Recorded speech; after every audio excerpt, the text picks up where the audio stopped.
It's been a while since I've done one of these videos, mostly because the only time I do these videos are when I have some sort of strong influence to do one, right? Like something major is happening, or I feel some way very passionately, because otherwise this channel just becomes a pseudo-intellectual, like, wow, look at this YouTuber, so relatable with his feelings. It's like, all right, great, brother, we get it, you're a human too. No, I don't like doing this because I fucking hate, honestly, doing these videos. It feels super preachy when I'm trying to, like, everything's gonna be okay, but at the same time, you know, I like doing them.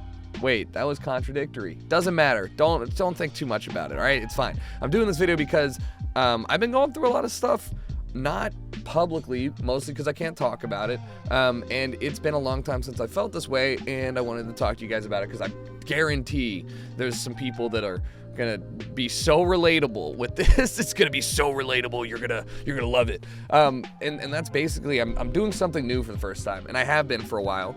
And as a result, it's scary for me. Like, it's been a long time since I've taken a leap of faith, a risk, and done something that is outside of my comfort zone. And you know, you can apply this to anything. You can be like, yeah, I love skydiving now. I did it once, and now I'm not afraid of falling to my death. like you can do it to anything, right?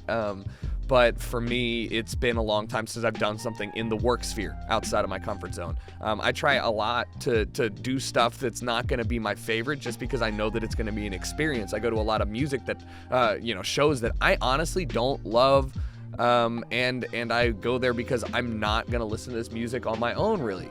And it's always fun. It's always interesting at the very least, and that means it's not boring, and then it's worth my time. I do the same thing with anime. I do the same thing with food. It's weird. It's like a weird selection of things. I'm very comfortable going outside of my comfort zone with food.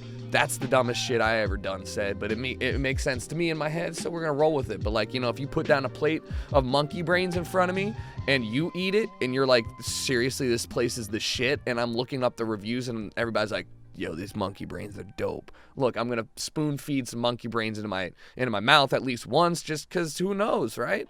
But I'm not comfortable taking risks outside of my work life, and I'm wondering if that's maybe because I am very, very aware of how temperamental and how temporary my career is in making content, in streaming and making YouTube videos, especially right now, because whether you know it or not on YouTube, my career and my job making content and things that I do outside of that, honestly have been going better and better every year since I started, which is that's insane. Like, no company just has and I'm gonna refer to myself as a company because we are talking like financial decisions that are going to affect me. I'm like, no company really does 9 years of year-over-year growth that aggressively. Like, that's rare. And then on top of that, the fact that I'm existing in an industry where you see people come and go all the time. I want you to do something. I want you to think right now back to people that used to watch 3 years ago. I'm talking people who used to watch every day. Are there any people out there that just don't make content anymore, or you have not seen a video in a year? Because I can think of like 8. I can name off the top of my head 10 people that have literally were at the height of the game of YouTube and streaming and disappeared. They don't make content anymore. They don't do anything in the gaming sphere. They're gone. And that's a terrifying thing. I'm passionate about what I do, but I'm also very painfully aware of how temperamental things can be. And so when I'm sitting here talking about, man, brother, look, I'm doing some risky shit out here and it's uncomfortable for me, it's doubly scary. It's not like I'm risking food poisoning here. I'm playing with something that's my livelihood. So what am I talking about? Well, one, I can't tell you, get fucked, nerds. Haha, no, I'm serious, I can't tell you. And you'll find out later at some point. But I'm doing something that's not even like in the realm of work that I've ever done before. And it's scary because I am actively having to take time away from the things that I already do right now, whether it's my personal time or YouTube or streaming, in order to facilitate these things. Like, I've got to go to meetings that are at 3 p.m. when I stream at 2, and I go, I've been blocking out the 2 to 7 p.m. Pacific time, time frame for the last like 6 years of my life.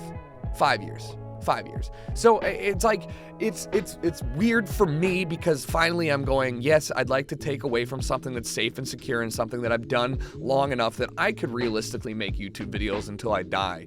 And I'm not necessarily interested in doing that, but as long as I enjoy it, I'm going to keep going for it. So it's actually uncomfortable for me because I'm taking away time from things that I enjoy. I mean, you might have noticed, by the way, that YouTube videos are kind of sporadic. I upload about 15 YouTube videos every month. That's about one every other day, and I've been doing that since I moved to Los Angeles and I started focusing more on Twitch. I haven't gained subscribers in 3 years, which is not a fake stat. There was a specific date where YouTube changed their algorithm, and everybody complains about that, but you can go on Social Blade and see it, or whatever site you want.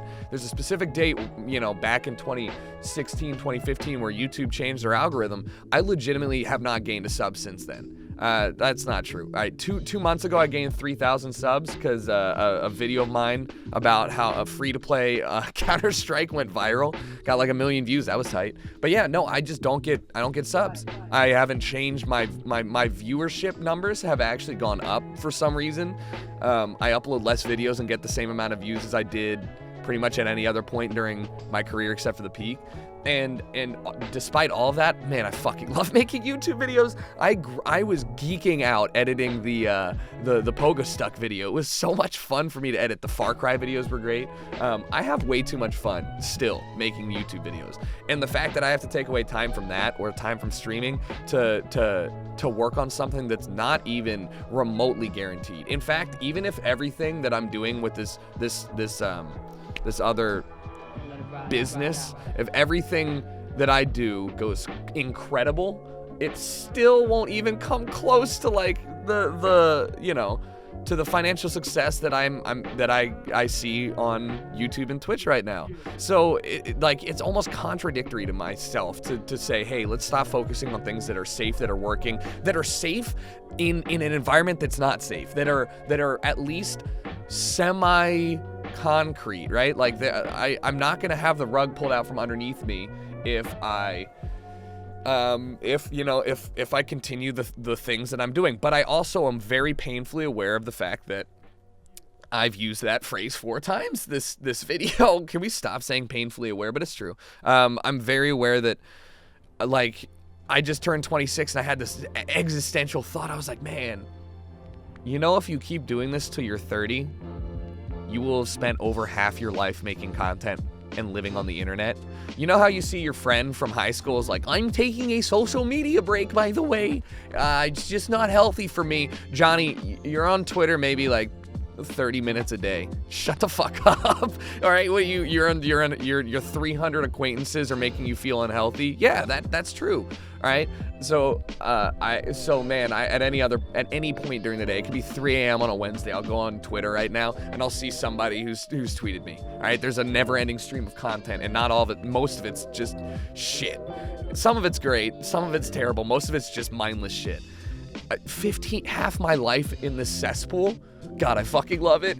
I'm thinking about it. My mental fortitude must be incredible. The fact that I haven't had a breakdown yet. I've had a couple. I've been close, but like the fact that I haven't just freaked out and lost it all and had to move to Joshua Tree, spend some time camping out in the woods is pretty wild to me. And so I was thinking, I was like, man, you do a good job of planning for the unforeseen. Like, I really could drop everything and get a job if I needed to right now, and I really don't want to do that. I am so happy we're doing what I'm doing right now. It's incredible, and I hope that shines through. I hope you guys see my enjoyment of what I'm doing, but in the back of my head, I'm like, hey brother, hey Bretta, how about you plan for the future? Or how about you continue to work towards things that make you happy outside of streaming and gaming. And so I'm scared to take risks. I'm deathly scared. Grizz is barking. Grizz, can you even hear that? I don't know. There's people working on my building right now. I'm recording a commentary with the window open, people walking by like, shut the fuck up. So I'm just, I know that everybody talks about, hey man, do things outside of your comfort zone and really get used to trying new shit, because even if it goes wrong, that's a positive experience. You can learn from that, etc., etc. It's just I've done things differently on YouTube or on Twitch all the time. Like I fucking look at homes on Zillow. I cook food terribly. Like I've always tried to do what I thought was against the grain in a tasteful way. But that's kind of like, that was like fake going out of your comfort zone. That's just new content. That's not doing something that you've never done before with people you've never worked with before, and in a place where you only get one shot. Do not miss your chance to blow. Your opportunity comes once in a lifetime. I hate that, but I'm just not comfortable with it, and I'm stressing out about it. I'm stressing out, and I'm keep telling myself like it's a good thing. It is. It's a good thing to be stressful or stressed in a different way. It's a good thing to be tired but accomplishing shit. Like I'm not eating healthy, even though I keep trying to tell myself like keep doing it, dude. Like I am going to the gym, that's fine, but I'm not eating healthy. Like I'm stress eating a fuck ton, and things are going well, but it's just trying to beat that little voice inside your head down and say like, hey, you're gonna go through a lot of hiccups here, and you can't back down on the first one. Like I already had my first little hiccup. It wasn't even a minor setback at all. It was just like a no answer, and I was like, for whatever reason, not even for whatever reason, I took it so personally, and then I, thought about it, and I was like, I'm just upset that somebody said no. I'm upset that, like, this didn't go according to plan, and this was not even something that would impact me, so negatively that I wouldn't be able to do the work that I was hoping to do. This was just like a no answer, and I realized, shit, man, you're gonna be real sensitive to your baby for a while, aren't you? Like, you're gonna have to really learn to take losses. You're gonna have to learn to take L's again. I can take so many L's on YouTube and Twitch, it doesn't even matter. I've already taken so many, right? Like, it doesn't matter. But I'm just not used to failing really hard and picking myself back up, because it's been a while. I'm rusty, right? I failed plenty of times starting this. I failed plenty of times making YouTube videos. I failed plenty of times streaming. I failed working with companies, but I haven't failed in this way, and it's new. It's like you could be in really great shape, but you could be a great runner, but like ride a bike for 10 miles, okay? And then get off that bike. You're sore as shit, dude. You're like, what the hell? How do people do this? It's because you're not used to it in that way. You're in shape, but you're not that in shape. You're not in shape like that. I'm just not comfortable in that way. And how do I tie this in together? I don't know. I just ranted, but it felt really good, and I'm glad I made this video, which is half the reason I do these things. Why did I bring... Right, YouTube and Twitch and stuff are incredible, and I love them to death, and I can't imagine my life without them, and I'm gonna keep doing this until somebody kicks me off the platform or I can't do it anymore. But this project of mine is scary and new, and it's taking time away from, honestly, YouTube, because YouTube's not as valuable of my time as Twitch or as anything else. And so, one, I wanted to apologize for that, because it's not because I don't like you guys. It's not because I'm not enjoying myself. On the contrary, everything is going incredibly well, and that's why I'm making this video, because I'm terrified that I'm rocking the boat when things are going so well. But it's because every YouTuber is like, hey man, I'm working on some crazy cool stuff behind the scenes, and then they come out with some like flip-flops. it's like what the fuck? That was your big thing? You just came out with some merch? Which I'm not targeting anybody in particular, by the way. I'm just saying that it happens all the time. I'm legitimately and truly giving up time from things that are doing well, because I'm passionate and I believe in my new project, and you're not gonna have a goddamn clue what it is until I drop my mixtape. No, until I drop it. So I just, I wanted to say, one, I'm sorry, and two, I'm scared, and three, I'm hopeful. It's like a weird mix of emotions. My dick is so like not hard but hard at the same time. So hopefully you guys understand. Hopefully this video made sense. That was a 14-minute rant. We do those things, and half of it didn't make sense. Enjoy my mini podcast, and hopefully I'll see you guys tomorrow, all right? Later.